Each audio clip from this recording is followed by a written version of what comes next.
Hello, Dr. Mike Rivard, and welcome to this session today. So I will be asking you some questions on vaccinations. Before I go, I will do some Somali introduction first. And Assalamu alaikum warahmatullahi wabarakatuh. Barnaamijka maanta aynu qabanayno waa barnaamij aan kaga hadlayno talaalka caruurta la talaalayo iskuulada mataqaana dugsiyada hoose. Marka waxaa marti inoo ah barnaamijkan asaga Dr. Mike Rivard oo ah gudoomiye ku-xigeenka iskuuladeena St. Cloud Area School District 742. waxaa kaloo marti noo ah Dr. Jaden Kim oo dhakhtarad ka ah mataqaana isbitaalka Central Care.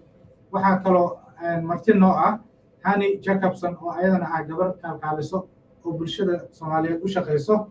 waxaa kaloo ayadana marti noo ah gabar kaloo la yiraahdo Liz taasoo ah gabar barnaamijka kalkaaliso dadka luqadda Spanish ku hadla. waxaa sidoo kale ila jooga Laura Moreno oo ah gabar Spanish ku hadasho oo ah gabar xafiiskeena ka shaqeysa. marka barnaamijkan waxaan kaga hadlaynaa talaalka caruurta. So Dr. Mike Rivard, welcome. I have some few questions on vaccinations. You know, we are hosting vaccination event. So I need you to tell me who's eligible for this vaccination and when they're doing and how we are doing that with partnership with Central Care. Thank you, Ahmed, for the question. We're so glad to be here. Central Care and District 742 are hosting a vaccination event for eligible children ages 5 to 11-year-olds, their siblings, and their adult family members. We are hoping families will use the form on the district website to sign up for appointments, but walk-ins on the day of the clinic are certainly welcome. Children under the age of 18 will need a parent to accompany them and sign a consent form, which also can be found on our district's website. We will also have paper copies of that form available for you at the clinic. Thank you, Dr. Rivard. Kaas wuxuu ahaa Dr. Rivard oo aan weydiiyey su-aasha ah goorma aynu talaalka ilmaha caruurta iskuuladeena qabanaynaa iyo da'da la talaalayo kuwa yihiin. marka iyaa u qalmaa inuu talaalka COVID-19 uu qaato. wuxuu jawaabtiisa ahayd wuxuu dhahay annaga iyo Central Care iyo District 742 ayaa waxay qabanayaan xalfadan dhacdadan ayada si wada jir ah waxaana u qalmaa ilmaha 5 jir ilaa 11 jirka ah. sidoo kale qoyska hadduu jiro qof weyn oo talaalka u baahanna uu ka soo qaybgeli karaa. waxaan rajaynaynaa qoysaskeena inay isticmaalaan district website-ka form ku jiro si ay mataqaanaa ballanta u qabsadaan. waxaa kaloo yeelaynaa qofka hadduu imaado in uu isagana mataqaanaa la qaabilayo maalinta ayada ah oo waa soo dhaweynaynaa. caruur hadday jiraan da'dooda ay tahay 18 jirna waxay u baahan yihiin macnaha da'da 18 ka yar hadday yihiin waxay u baahan yihiin waalidkooda inuu la socdo si markaasi warqad ogolaansho ah form ah ay waalidka u siixaan taasoo isagana laga heli karo district website-kiisa. waxaana mataqaanaa aan u baahanaynaa koobiyaal macnaha oo macnaha dhakhtarka uu siin doono. marka arrinkaas ayaan qabanaynaa ayuu ku jawaabay. So Dr. Rivard, which building are hosting the event and what are the times and the time frames for this event? The event will be held at 3 of our elementary buildings, Discovery, Madison, Talahi school sites. The times will be from 9 o'clock in the morning to 2 p.m. in the afternoon. And our dates for the event is on Saturday, December 18th and Saturday, January 8th. Thank you. Dr. Rivard, waxaan weydiiyey su-aasha ah goorma aynu qabanaynaa barnaamijka iyo dhismayaasha ama iskuullada lagu qabanayo waa kuwe iyo waqtiyada cayiman ee la qabanayo. wuxuu ku jawaabay iskuullada qabanayo waxaa waaye iskuulka ah Discovery, Madison iyo Talahi ayaa meesha saddexda iskuul ayaa lagu qabanayaa. saacaddanu waxay tahay 9 subaxnimo ilaa 2 galabnimo. taariikhdu markay tahay maalinta Sabtida ah bisha December 18 iyo bisha Janaayo 8. labada maalin ayaa la kala qabanayaa. Sabtida bisha December 18 iyo bisha Janaayo 8. So Dr. Rivard, what if families need a transportation? How do they get that Well, thank you, Ahmed. We have very exciting news. We are also partnering with Metrobus so that if you need transportation, you can get a free bus ride. All children will be given a flyer that families can use the day of the clinic for a free bus ride. Thank you. Waxaan weydiiyey Dr. Rivad su-aasha ah haddii ay rabaan dadku gawaari qaado oo meesha geyso sidee ku heli karaan mataqaanaa in gaari qaado loo helo wuxuu dhahay waxaan ku faraxsannahay oo warbixin fiican ay tahay in maalintaasi aynu la kaashanayno arrinkan metrobuska ama basaska magaalada kuwaas oo naga caawinayo xagga dadka qaaditaankooda marka haddii aa u baahan tahay in lagu qaado oo ride lagu siiyo oo lagu geeyo meesha ay ka jirto talaalka waxaad helaysaa mataqaanaa bas bilaash ah oo ku qaadayo ilmahoo dhan waxay helayaan flyer ama warqad qoysaskooda ay isticmaali karaan maalintaas si ay ku tagaan meesha caafimaadka ee talaalka uu ka jiro ayagoon wax lacaga laga qaadaynin. And thank you, Dr. Mike Rivad. I will now have Dr. Jaden Kim. Dr. Jaden, welcome. Thank you. Hello. So tell us more about you. So my name is Kim Jaden. I'm a family doctor. That means I take care of patients from the time that they're born to the time that they get very old. And I also do a lot of work with community and trying to get our communities vaccinated.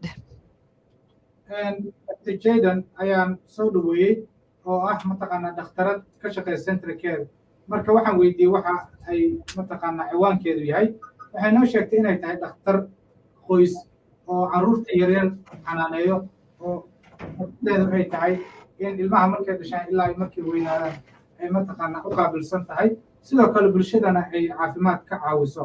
So Dr. Jaden, will you give us some updates on the current situation at the hospital and how COVID is impacting your hospital? Thank you. COVID is still very present in our community. We currently have over 135 patients in the hospital with COVID, and most of those people have never been vaccinated. Our clinics, our emergency departments, and our urgent cares are full of patients who are sick from COVID. And even young children can get very sick from COVID. And Dr.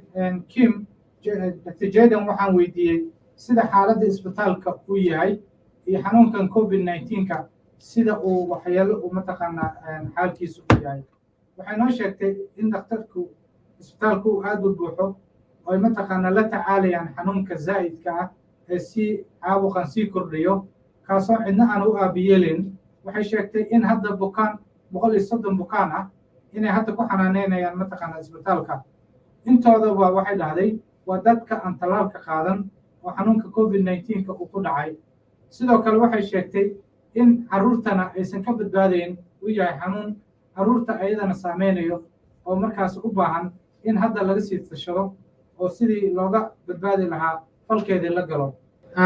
So Dr. Jaden, my second question is, would you share with us the safety and the efficacy of this vaccine for our children? Yes, thank you. That's a great question. So the COVID vaccines have gone through the same safety studies as all of the other vaccines that we give children. The reason we were able to develop this so quickly is because there have been 10 or more years of research, and these vaccines are very safe. The 5 to 11-year-olds actually get a smaller dose of the vaccine because they have very strong immune systems and their bodies will build a response quickly. And the studies have been in tens of thousands of patients at all different ages, in all different races, and all different ethnic groups. And we have given hundreds of millions of doses at this point. Thank you, Dr. Jaden.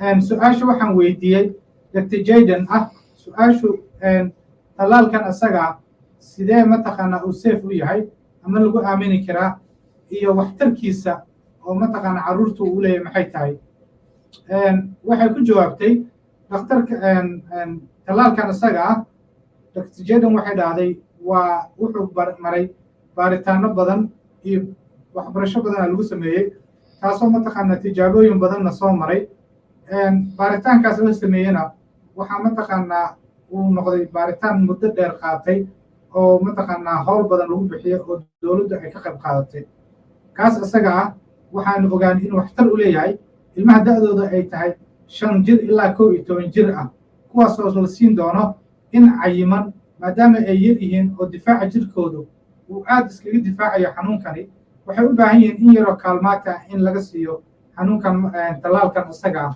si markaas ay uga badbaadaan waayo waxaa lagu sameeyey oo lagu tijaabiyey mataqaanaa 10,000 oo qof oo kala da' ah oo kala midab ah oo kala jinsiyada ah kuwaasoo markaa looga dareemay waxtar inuu leeyahay 100 milyan doosas dhan oo mataqaanaa caafimaadka tallaalkan ah ayaa mataqaanaa la bixiyey wax dhibaato ka soo yeertana ma laha ilaa haddana waxqabadkiisu aad buu u fiicnaa. What benefits does the vaccine have for our young children in our schools? So the children who get vaccinated are going to be less sick. They're going to be able to stay in school and they are going to be able to not pass on the illness to their friends and family. We know that once you're vaccinated, even if you do still get COVID, you will have a much more mild case and you are not likely to end up in the hospital or intensive care unit. And thank you, Dr. Jaden. waxaan weydiiyey Dr. Jaden macnaha waxa tarka uu leeyahay tallaalkan caruurteenna iskuulada dhigta maxay tahay maadaama aynu leenahay waxaan tallaalaynaa ardayda 5 jirka ilaa 11 jirka ah waxay dhahday khatartiisa waxaa ka badan mataqaanaa difaaca uu qabanayo qofka ilmaha wax yar ayay mataqaanaa xanuunsanayaan waayo canuga hadduu xanuunsado wuxuu saameyn karaa saaxiibkiis qoyskiisa dadka kale markaas u dhow taasoo marka keenaysa inuu iskuulkii uu gafo oo marka dambena ay keento xanuunka dartiisa inuu mataqaanaa xaalad degdeg uu galo oo markaasi haddii aan la tallaalin uu qaybta degdega ICU loo yaqaano oo markaasi uu galo marka tallaalkan isaga wuxuu aad u yaraynayaa haddii xataa qof tallaalan uu ku dhaco sidii uu qofka kale u qabanayo uma qabanayo wuxuu noqonayaa xanuun safmar ah safmarka isaga wuxuu keenayaa canugaasi inaysan wax dhibaato ah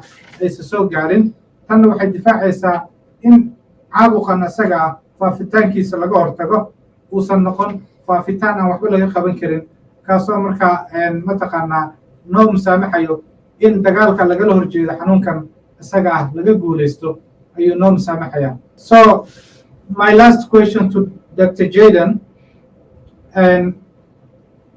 is there any side effects by taking this COVID-19 vaccine for our kids? Great question. Thank you. So many people will have some mild side effects after they get the vaccine. Sometimes they will feel fever or chills or body aches. And it's important to understand that these symptoms will only last 24 to 48 hours. And this is actually your body's immune response. So this is your body fighting that virus. Very rarely someone will have a more severe side effect. And I think the really important information to hear is that the vaccine is much safer, even with those mild side effects, than getting the disease of COVID itself. COVID itself is very dangerous. Thank you, Dr. Jaden.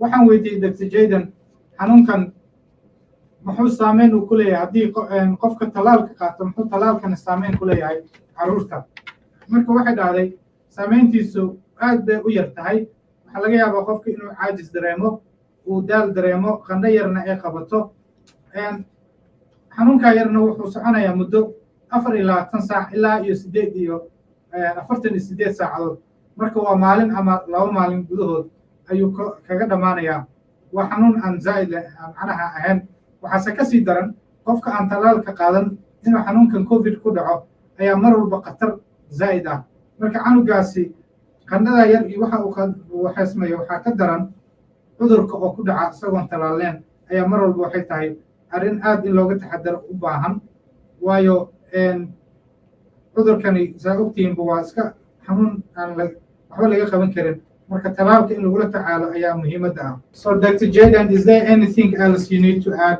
with that? I just want to say that it's really important to get your children vaccinated, to keep you healthy, to keep your children healthy, and to keep kids in school where they can continue to learn. And Dr. Jaden, waxaan weydiiyey su'aal kale ku darayso iyo wax kale ku darayso waxay sheegtay waxaa muhiim ah in ilmaha la talaalo waayo qoysaska iyo ilmaha muhiim waxay u tahay in ilmahaasi ay iskuulka dhigtaan ayagoo caafimaad qaba marka waxay ku dhiirigelinaysaa bulshada in ay talaalaan ilmaha si aan caabuqan asaga ah oo adduunka saameeyey uusan ugu dhicin. Thank you very much, Dr. Mike Rivad and Dr. Kim. I know you said you have a patient waiting you, so we don't need to hold you. I will have Hani and Liz to remain online, and so that we can go over again with Spanish and Somali and add whatever you need to add, and then we'll add our recordings. Ayan, welcome. Thank you. So I'll have now Hani and Ayan, and we do in Somali. So Ayan sida Hani saa ogtihiin waa gabar ka kaaliso bulshadeena Soomaaliyeed u ah marka dad badan oo magaalada degan way yaqaanaan marka maadaama aynu ka hadlaynay talaal iyo caruurta la talaalayo iskuulada ayada ayaa noo qaabilsan waxyaalaha caafimaadka khuseeyo marka waxaan soo dhaweynayaa Hani in ay ayadana mataqaana qaybteeda ku darto sidoo kalena ay telefonkeeda iyo marka sida loola soo xiriiri lahaa haddii waalidkeena uu wax su'aal qabana mar walba Hani waxay diyaar u tahay inay jawaab sax ah ay siiso marka Hani soo dhawow. السلام عليكم أحمد آدا ugu mahadsantahay sidaad noogu soo dhaweysay maanta district meeting yaashiina marka siday dhakhtarada sheegtay dadka ummadda Soomaaliyeed bulshada magaalada oo dhan oo Soomaaliya kaliyaata ma ahan waxaan kula talinaynaa inay istalaalaan xanuunkii uu soo batay sidii hore uu ka daran yahay haddana noocyo kale ayuu isku sii bedelay oo kuwii hore ka sii daran marka waxaan igula talinaynaa istalaala qofkii aan gaari haysan ha soo waco iskuulka kaarka baska waa loo soo dirayaa qofkii su'aal qabo ama cabsi ama shaki ku jiro aniga ay la soo xiriiro lambarkayga shaqada waxa weeyaan 32 eber 29 eber 5845 waxaan leenahay qofkii calaamado xanuun iyo waxa isku arkayna waxaan kula talinaynaa inuu waco Central Care Connect numberkaasna waxa weeyaan 23 eber 2 eber eber 32 eber eber sidaan cudurkan uu la dagaali lahayn anagana qusaysaa waxaan rabnaa caruurta inay iskuulka joogaan iskuulada in la xiro ma rabno waan ognahay markii la xiray caruurteena aad ay u saameysay xagga waxbarashada iyo mental healthigoodaba marka waxaan rajaynayaa bisha maalinta 18 inaan dad badan aragno oo caruurta la talaalo waalidka qof kasta wuu iman karaa maalintaas. Hani waa mahadsan tahay waa sida idin sheegtay Hani maalinta talaalku waa sabtida bisha December 18keeda iyo maalinta labaad Janaayo 8deeda saacadan waa 9 subaxnimo ilaa iyo mataqaanaa 2 duhurnimo marka waa maalin sabti ah waa maalin aan hawlo kala jirin haddii aad ilmahaaga meel kale aad geyso ama qorshe kale uu ku deganaa maalinta xisaabta ku darsada oo waxaan ka codsanaynaa inaadan maalintaas seegin waayo fursadani mar walba ma taagna talaalkana waa muhiim xanuunkana waa aragtaan sida Dr. Jaden ay noo sheegtay aad buu u kordhay oo isbitaalka waa buuxaa marka waxaan rajaynayaa inaad waanadaas iyo warkaasi idin geli doono sidoo kale ayaan soo dhaweynayaa ayaan waa mataqaanaa isku duwaha guud ee Equity-ga St. Cloud Area School District marka kaalinta ayada waa hadda ku cusub tahay waxaan ku soo dhaweynayaa TV-ga in ayadana ku darto wixii ra'yi ah oo arrinkaa ku saabsan soo dhawo ayaan. Assalamu alaikum. Waa weekend bay ku horeyso positionkan oo district office-ka maxaa rajaynayaa inaa ciyaalka u dadaalo access opportunity equity wax kasta intaas ku sooban haddaa information u baahan tihiin aniga information iga baahan tihiin ciyaalka haddii iskuulka wax ka dareemaysiin I work very closely with Abdi Ahmed. You can find me on the district website. It's very important ciyaalkeena inay ogaadaan inaa u dadaaleno at any time bayna heli karaan. waa mahadsantahay ayaan sidoo kale waxaan idinkugu darayaa haddii lacalla aad u baahataan nambaradeenna anigu nambarkeyga waa 32 eber 37 eber 81 eber 1 ayaana waa 32 eber 37 eber 81 eber eber 5 marka mar walba xafiiskeenu wuu idiin furan yahay wixii su'aalaha qabtaanna waa nala soo xiriiri kartaan sidaad nagu ogtihiin mar walbo idinka ayaan idin taaganahay in aan wax allaala wixii aan kaga haqabtiri karno idinka haqabtirno marka waa mahadsantihiin barnaamijka intaasaan ku joojinaynaa wasalaamu calaykum waraxmatullaahi tacaala wabarakaatuh